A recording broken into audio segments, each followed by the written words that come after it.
drove back through the streets of my city, thinking how strange it was to be back on Earth. I'd been traveling so much and thinking so much about other worlds that I hadn't really thought much about Earth. And if Scar and I were about to head to the world of darkness, it might be a long time before I see this place again. It felt alien, in the very fact that it felt like home.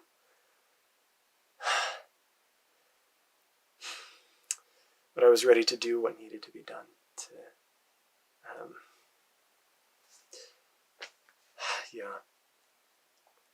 to save Grant and stop the Prophithians. The time had come. I parked the car in front of the house and got out. I didn't bother to take out the sword and broom from the backseat. I was just going to be a minute. And I went in the front door and started going up the stairs and heard my dad's voice saying, "Reggie, can we talk with you for a minute?" And I said, I was just stopping by to grab something. I'm kind of in a rush right now. Can it wait? And he said, "No, this is important." And I said, "All right." And I came around the corner into the kitchen to see Darren talking with my parents. I thought, oh no. And I said, "Whatever he told you, it's not true." And, the whole situation. Oh man. I did get out of it, you can see, but yeah. And they said, "Reggie, what is going on?" I said, "Listen, I don't know what he's told you, but I didn't know what to say." And Darren said, "Mr. and Mrs. Ballast, can I talk with your son for a moment?" And they nodded, leaving the kitchen, betrayed. And Darren gestured for me to take a seat. I didn't move an inch. And he finally dropped his hand and laced his fingers and began to talk. And I could tell that he wasn't talking in English. He was talking in some alien language, but my earbuds were able to pick it up, and he spoke quietly enough that my parents wouldn't be able to tell that he wasn't speaking English, but they wouldn't be able to understand. He said, "Reggie, you're in a very tight spot right now. At the moment, your parents believe that you have stolen government equipment from my house. I told them that Scar is the main one at fault, which is true, and that I'll be taking my things back, and you will not be allowed to travel anymore. They don't know about the interdimensional things." I picked up that much by the fact that my parents weren't in hysteria. But I said, "You stop traveling. You'll be under house arrest for the next few days. You stop and things will calm down." He also explained that he had a perimeter around the house, that if my physical signature left the house, it would electrify the premises. And the same would happen if anything happened to Darren. And I thought, how? This man that I have known for my whole life, that we've had over for dinners, that I've helped him out, I've had a relationship with him, not... How did it come here? I said, "Darren, this is wrong." And he said, "No, what you are doing is wrong. I've spent years trying to protect you from traveling, hide your abilities from you, so that you don't have to go through this. And you've gone through against everything that I've done. I'm not going to let you get to the other side, to my world, to destroy my work, and to destroy the world there. No, you're going to stay here." And I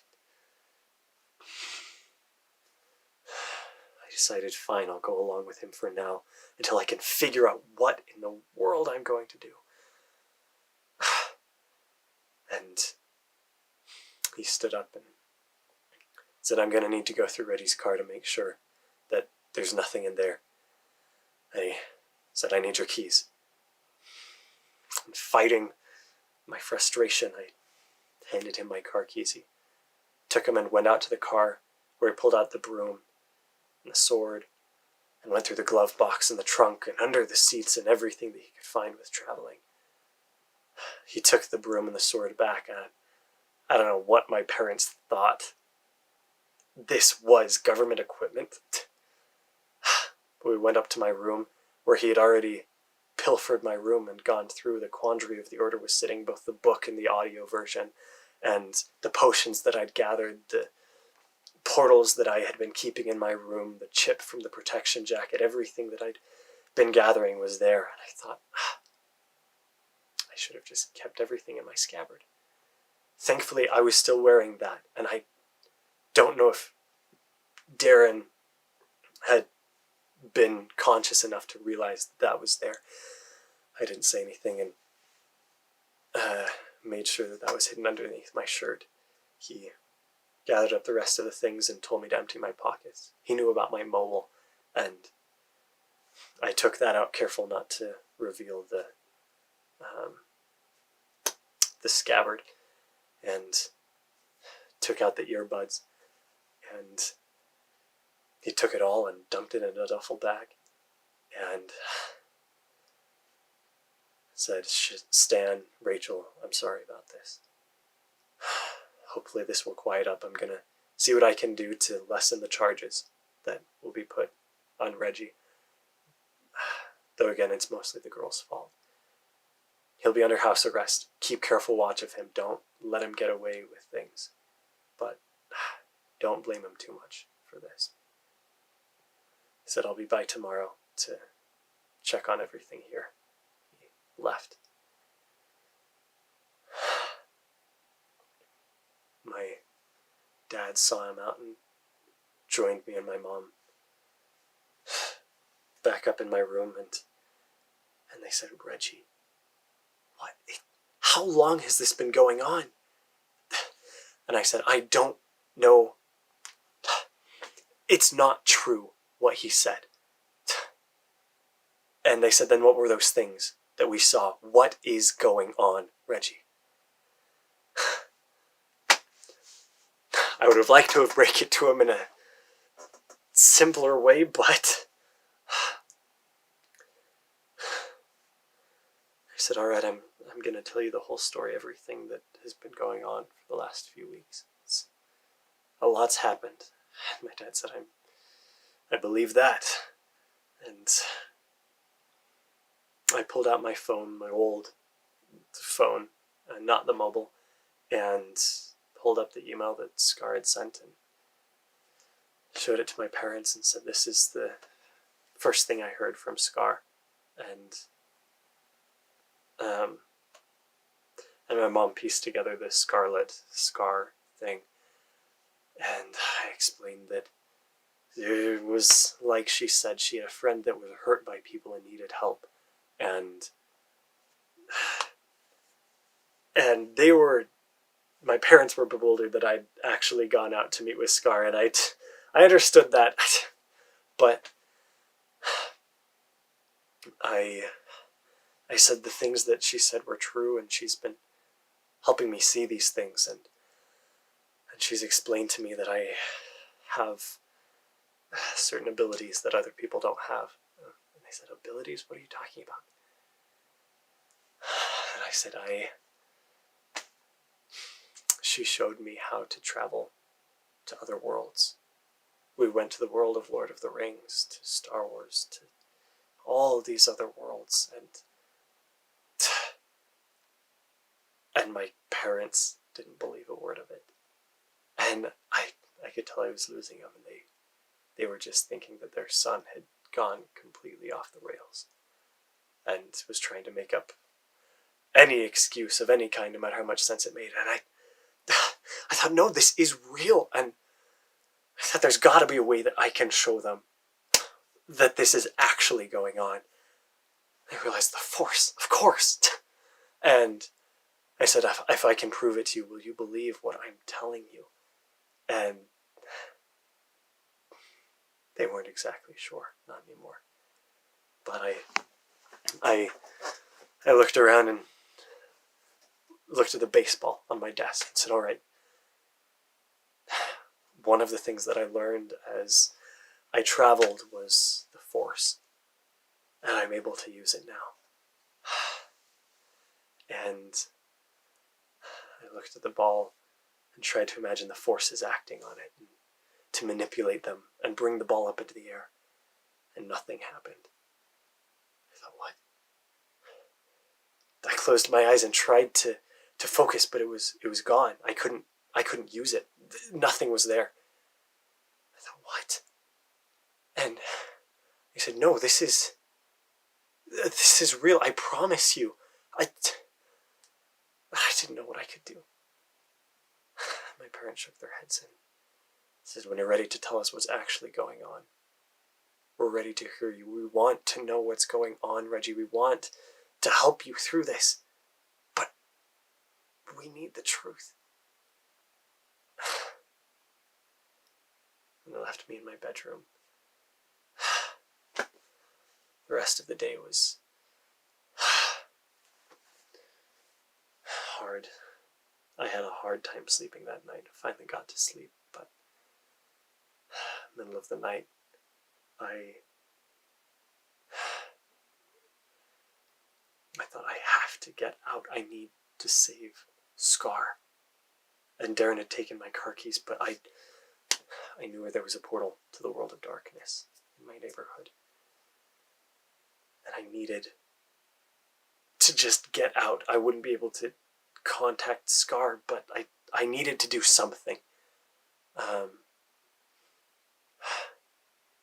I got up. I didn't even grab my backpack. There was nothing to bring. I had my scabbard, and but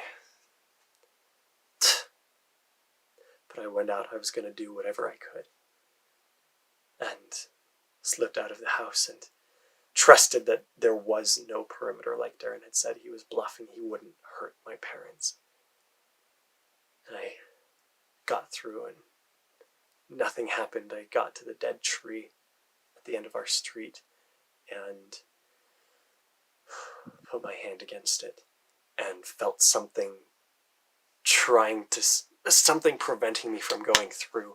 I worked as hard as I could, and eventually everything collapsed around me. All of the light, everything sucked in and converged to I was still by the dead tree, but I was in a dilapidated square. There were buildings rising above me, futuristic, and I was completely surrounded by at least 100 Profithians. Gray skin, black eyes, silvery clothes, all holding glowing green guns, all trained on me. I should have known that it was being watched.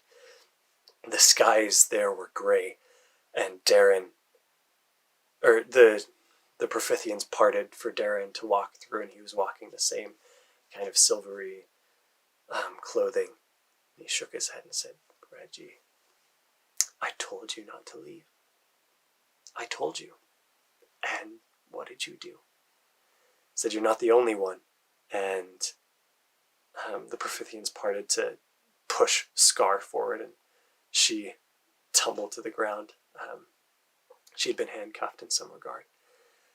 And I started for to stop her, but the Profithians raised their guns, and they said, careful, Reggie. You've put yourself in this situation. It's not, and there's not much more we can do. I would have liked to see you back at home, but now that you're here, we're going to have to kill you. I'm sorry. And at that moment, he screamed out as Scar, I don't know how she'd gotten herself free, but she kicked his legs out from underneath him and shot into the sky and said, Reggie, get out of here. She shot into the sky as the Profithians loosed fire on her, and she couldn't dodge them all. With so many guns, they hit her and knocked her from the sky, and she landed with a sickening thud. And screamed out and rushed forward, and the Profithians trained their guns back on me, and there was nothing I could do as she began to bleed out against the square. Darren came forward, and he said, "Such a shame." He said, "There's only one thing left to do." He pulled out a gun, trained it on my head, and shot me. Everything went black. End of chapter 17.